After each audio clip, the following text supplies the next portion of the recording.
Pessoal, vamos falar sobre a situação na Ucrânia, o que teve de mudança aí na linha de frente. Adianto que não foi muita coisa, mas vamos falar também sobre os ataques covardes que os russos têm feito a prédios residenciais civis e também sobre a política russa de fechar a Crimeia. Vamos entender o que está acontecendo, sugeridas por Neo-Ancapitaliste, Chico e várias outras pessoas. Obrigado aí a todo mundo que sugeriu a notícia também, né? Pois bem, o que aconteceu aqui na Ucrânia nas últimas horas? Não houve grandes mudanças na linha de frente. Mais uma vez, a gente tem aquela situação dos russos tentarem avançar aqui em Bakhmut, é a principal ponte deles, a principal tentativa deles de avançar, mas não conseguiram um sucesso significativo, né?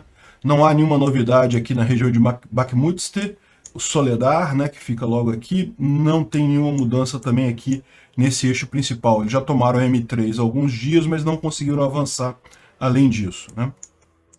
Aqui também em Pisk, continua a mesma situação. Lembra que a gente falou que Pisk está parcialmente ocupada pelos russos, mas não está totalmente ocupada. E isso já foi confirmado que a situação é essa. As brigas estão acontecendo aqui em Pisk. Os russos também estão tentando avançar para essa área aqui, que é uma área desprotegida, não tem nenhuma cidade, não tem nada aqui. E lembra, o objetivo deles qual que é? É justamente deixar a Avdiivka num caldeirão aqui, fechar ela aqui, tomar os lados, de forma que fique muito difícil, muito arriscado para os defensores ucranianos defenderem a Avdiivka, né? Uma cidade muito difícil de tomar.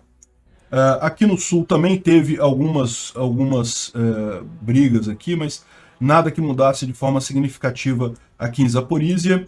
E também não temos nenhuma novidade aqui em Kherson. As coisas estão basicamente paradas, com exceção daquilo que a gente vem vendo, que é justamente os ucranianos atacando os depósitos de munição e postos de comando usando HIMARS, né?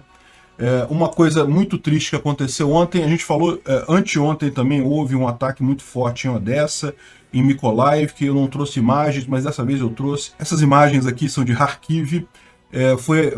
Os russos bombardearam um prédio residencial, mataram 10 pessoas, acho que 10 pessoas. 10 pessoas é o número de mortes atual, inclusive um garoto de 11 anos, muito triste isso. Aqui mostra um dos bombardeios, um dos mísseis atingindo um parquinho de diversão de criança. Ou seja, dá para ver que realmente os russos estão mirando em áreas residenciais, não tem nada de militar ali, ou seja, isso é a jogada dos russos, né? Os ucranianos, quando atingem bases aéreas, atingem depósitos de munição e coisa e tal. Os russos, quando vão retornar, retornam para áreas residenciais mesmo. Por que eles fazem isso? Porque eles erram? Porque eles não conseguem acertar? Eles não sabem onde estão as bases militares? Não, eles fazem isso de forma proposital. Essa é a estratégia do russo, é causar dor à Ucrânia.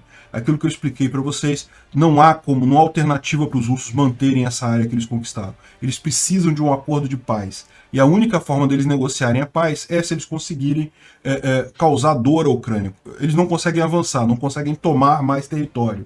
Então, a única forma que eles têm é essa para tentar conseguir um cessar-fogo ou coisa do gênero, né?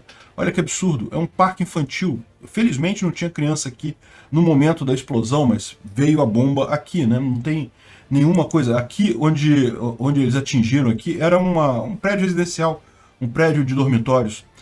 Não tinha nada militar ali, não tinha nenhum militar ali. Inclusive, é muito triste ver o obituário, porque a mãe de uma grande atleta ucraniana morava nesse prédio, acabou falecendo, é uma das 10 vítimas. Realmente muito triste isso. Da mesma forma, ontem foi aqui em Odessa, na verdade nessa região aqui, mais ao sul de Odessa, também atingindo áreas civis, sem nenhum objetivo militar. A ideia da Rússia é essa, eles não fazem sem querer isso, não é erro deles, não, é de propósito.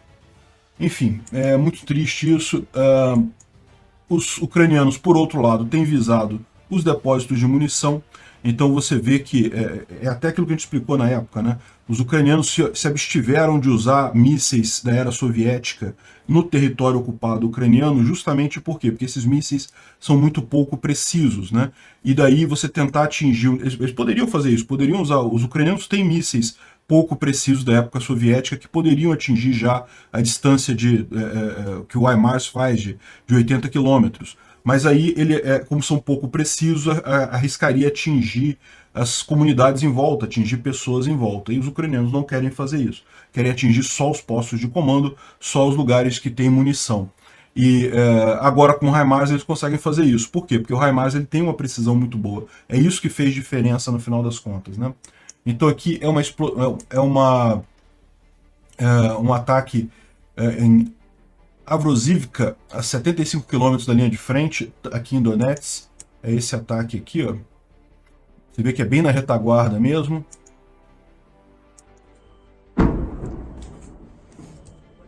Significativo, né? Enfim, mais um depósito de munição. Isso daqui foi uma ponte que foi destruída em Donetsk. Dá para ver aqui que, repara que estão os trilhos tortos aqui, coisa e tal. Mas se fosse só o trilho, era o de menos. A questão toda é que isso é uma ponte, tá vendo? Na verdade, furou. É uma pequena passagem aqui. Eles estão querendo, certamente, incapacitar o uso de ferrovias aqui pela Rússia, né? É aquela ideia que a gente já falou nos últimos vídeos. Os ucranianos estão tentando desabilitar ou alejar a logística russa nessa região para evitar que eles consigam manter o esforço de guerra ou até resistir quando começar a contraofensiva, né? Aqui também teve mais caso de bombardeio em Nova Kakhovka, na região de Kherson. Eu vou tocar aqui só dá para ver o som, tá? Não dá para ver a explosão.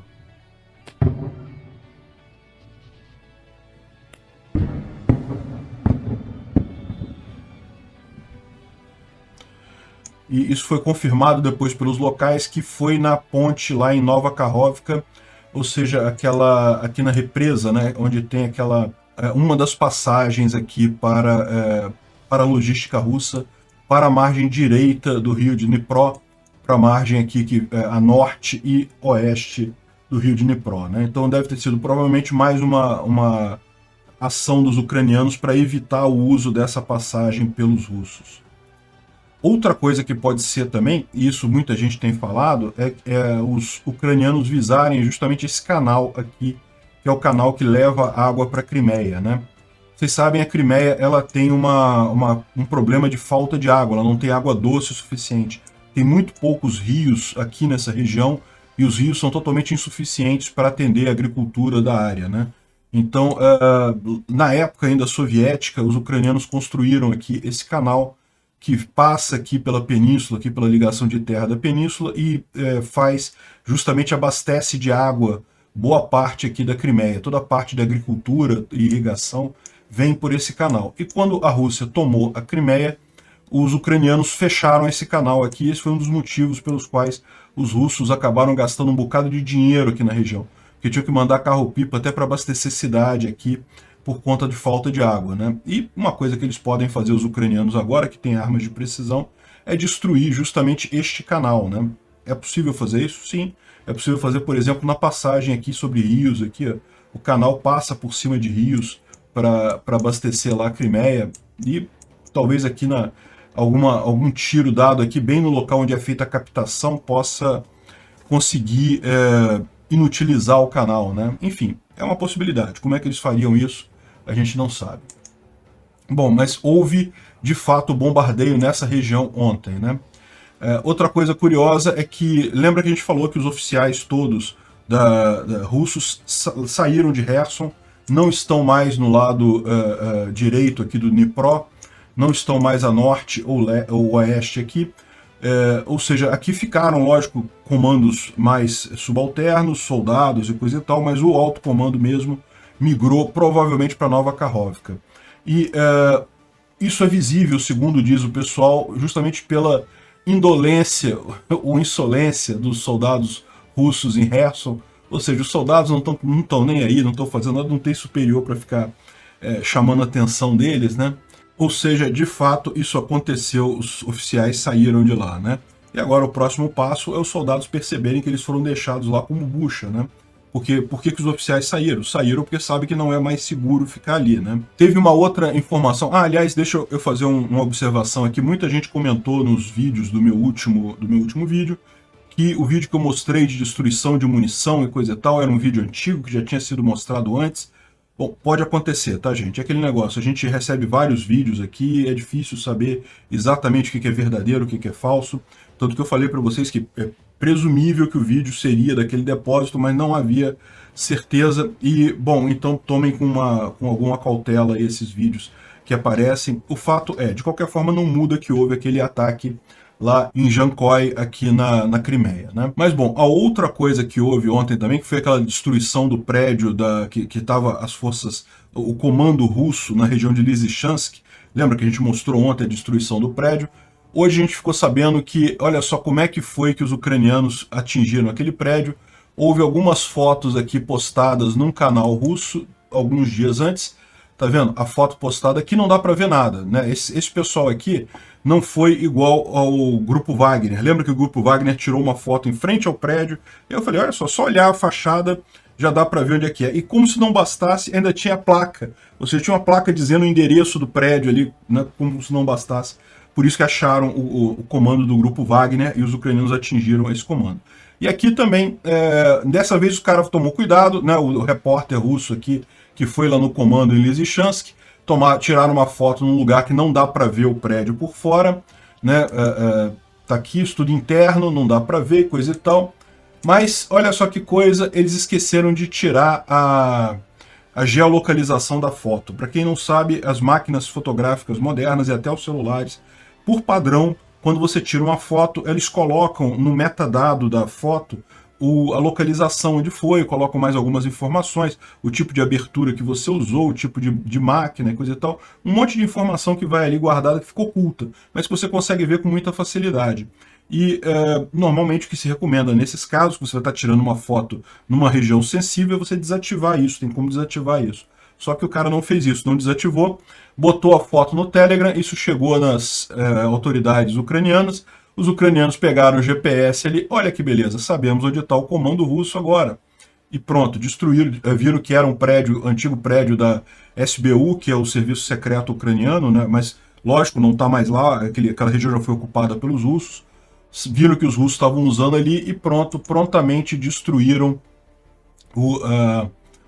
o prédio dos russos, né? Então isso é uma preocupação realmente muito grande. O pessoal está lembrando aqui dessa frase, lose lips, sink ships, que era uma frase dita na Segunda Guerra Mundial, né? Porque tinha muito medo do pessoal que dava entrevista, ou que mandava carta, dizendo, eu falei com meu filho tá no navio tal, assim, assim, e coisa e tal. E muitas vezes as correspondências podiam ser interceptadas naquela época, e daí os alemães, os inimigos, poderiam derrubar, atingir o navio. Então eles falavam, né, que lose lips, sink ships, lábios descuidados, vamos colocar assim, afundam o navio, né? Afundam navios. E agora, no século XXI, careless posts can kill, né? Fotos tiradas sem cuidado, posts feitos sem cuidado podem matar.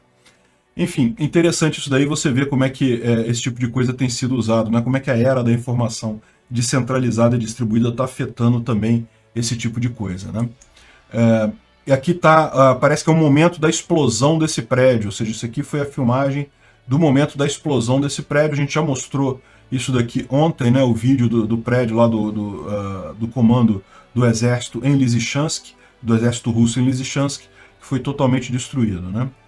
Bom, agora, uma coisa curiosa que os próprios russos estão notando isso e estão reclamando, estão falando mal disso daí, né? É justamente essa imagem que foi publicada num Telegram russo, tá? Então isso daqui é a linha de frente de acordo com os russos, não é a linha de frente, digamos, isenta ou feita pelos ucranianos e coisa e tal, né?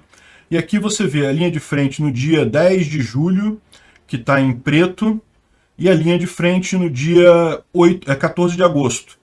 Então, ou seja, dá para ver que praticamente não mudou nada, né? Ou seja, os russos não conseguem avançar. E isso é o esperado, como eu falei para vocês. Eles conseguiram tomar Lysychansk aqui e Severodonetsk, justamente porque usaram a técnica de excesso de munição, de guerra de artilharia, de jogar munição para destruir a cidade completamente.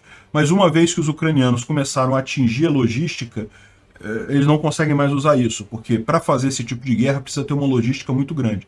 Não falta munição para obus, para canhão para os russos. Os russos têm estoques monstruosos da época lá soviética e coisa e tal. Acabar não vai acabar nunca, mas com esse ataque à logística que os ucranianos têm feito, eles simplesmente não conseguem fazer esse armamento, essa munição chegar na linha de frente, então eles não conseguem fazer mais do que eles fizeram lá em Lysychansk, e o resultado disso é que depois disso daí chegou a uma praticamente estática a linha de frente. É o esperado. E, naturalmente, o que vai acontecer depois disso, todo mundo sabe que a maré virá para o outro lado, né? O Instituto para Estudo da Guerra está apontando uma questão importante aqui, que é a questão que os russos estão fechando a Crimeia. Ontem a gente falou que os russos fecharam a ponte de Kers, né? Ou a ponte da Crimeia. E eles alegaram que é porque havia risco dos ucranianos atingirem a ponte, coisa e tal. E eu falei na época que eles não estavam querendo deixar o pessoal sair, porque estava ficando feio o pessoal sair, mas na verdade o que eles estão explicando aqui não é bem isso não. A questão toda é, os russos, de fato, parece que esses atentados todos que aconteceram na Crimeia, na base aérea de Saki, lá em Jankoy, em outros lugares por ali, e na base também aérea de Simferopol, todos esses ataques parece que foram feitos de fato por uma unidade de elite das Forças Armadas ucranianas. E, evidentemente, os russos querem pegar esse pessoal. E eles temiam que esse pessoal saísse da Crimeia pela ponte da Crimeia. Porque, na verdade, isso acaba sendo a maneira mais fácil de um ucraniano sair, até do sul da Ucrânia, no final das contas. Porque lembra que a gente mostrou alguns dias atrás a fila enorme para você passar pelo posto de comando ali em Kherson, pelo posto de fronteira, ou seja, os ucranianos que estão no sul, que querem ir para o lado dominado pela Ucrânia, eles podem passar por ali, mas é arriscado, tem que passar por um posto de comando, o pessoal tem que ver lá, vai checar documento e coisa e tal. Por outro lado, se eles vão pelo sul, descem para a Crimeia, pegam um trem aqui para a Rússia, e da Rússia eles entram em algum outro lugar aqui, é muito mais simples do que qualquer outra coisa, né? Então, os russos fecharam a Crimeia, justamente o que eles estão falando aqui, eles fecharam a Crimeia para tentar pegar essa equipe, identificar quem são essas pessoas, né? E, ao mesmo tempo, também, o que ele está falando aqui é que eles estão tirando os aviões de lá. Então, não consideram mais a Crimeia um lugar seguro para deixar os aviões da Rússia, né? Aqui, ontem parece que o governo ucraniano oficialmente reconheceu que foram eles que fizeram os ataques nas bases aéreas lá na Crimeia, e falou aquela história que a gente comentou aqui também, que era uma equipe de elite, coisa e tal. Aquilo que eu falei, né? A gente sempre tem que tomar isso com algum cuidado, porque isso pode ser também que eles queiram esconder a verdadeira forma como eles atingiram esses alvos. Mas, realmente, observando o que aconteceu, tanto na base aérea de Saki, quanto na base aérea lá desculpa, na linha de trem ali de Jankoy, o que dá a entender realmente é que houve sabotagem, que foram soldados russos que foram lá, plantaram dispositivos de explosivos e explodiram a coisa toda. Então é isso que o governo ucraniano está reconhecendo, né? E é o que parece que os russos estão investigando também. E o pessoal está lembrando aqui que vários aviões, os que sobraram, os russos tiraram os aviões da Crimeia. Várias bases aéreas agora estão limpas, lá com poucos aviões, justamente por conta do risco de perderem nesses ataques, né? E isso gera um problema para os russos. Não é um problema tão grande assim, porque no caso de avião, é relativamente rápido um avião sair de uma base aérea aqui na Rússia e fazer um ataque aqui na Ucrânia. Mas ainda assim já é mais um gasto, já é mais um tempo que leva, já é mais um fator de previsibilidade, um tempo que os ucranianos têm para se preparar para esse ataque, né? Enfim, interessante aqui essa informação de que os russos estão tirando os aviões da Crimeia. Aqui, estão falando que pelo menos 24 aviões russos, 14 helicópteros saíram de lá e foram levados para Belbek, que é um campo de pouso, uma base aérea na Rússia, né?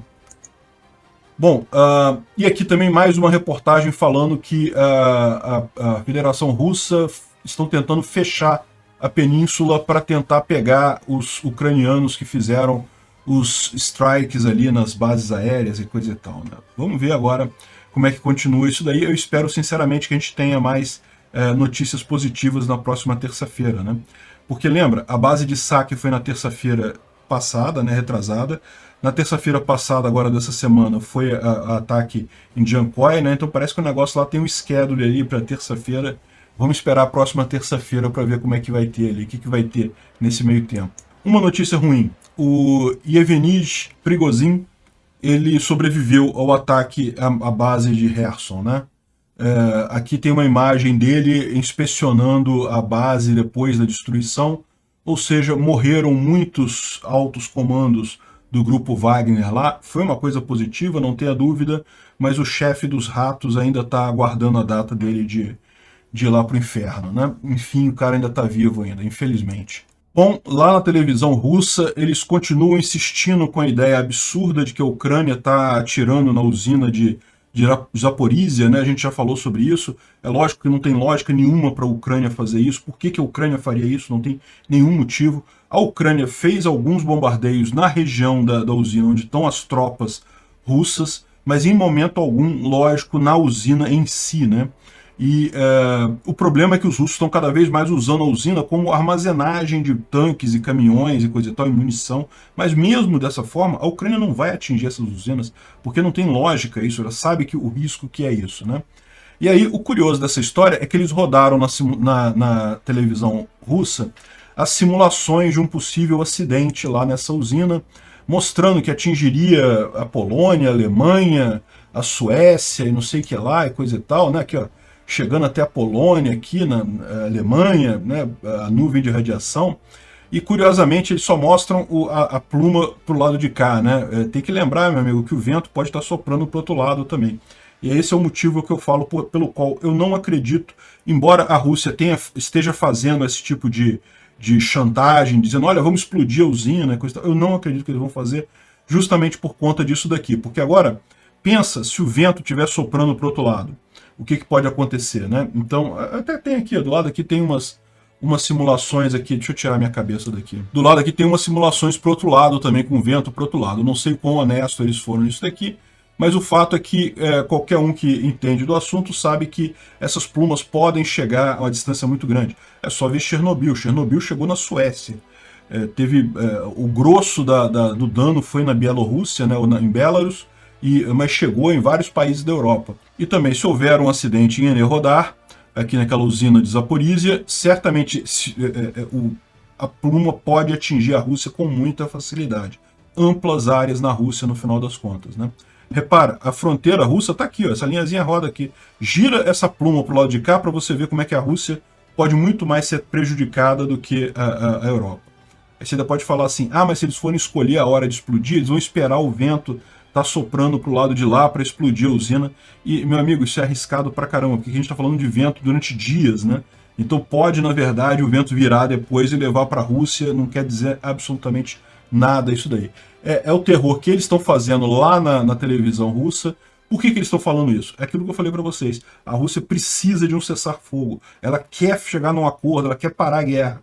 Mas ela não tem o que oferecer. Ou seja, o que ela vai oferecer? Que ela não vai atacar mais, ela não está conseguindo atacar mesmo, já não está conseguindo avançar mais. Então o que ela oferece é, não vou mais atacar as cidades, não vou mais matar civis, não vou mais explodir a usina, esse tipo de coisa que ela pode oferecer para ter um cessar-fogo, né? Mas não vai funcionar isso não, porque como eu falei, ela não vai fazer nada com essa usina. Assim, está acontecendo neste momento o encontro lá em Lviv entre o Zelensky, o cara da ONU, o Guterres da ONU e o Erdogan da Turquia. A gente não sabe ainda, não temos informações ainda para falar nesse vídeo. Provavelmente, se tiver alguma novidade interessante, a gente fala no vídeo da manhã. Tomara que seja um passo importante em direção à paz.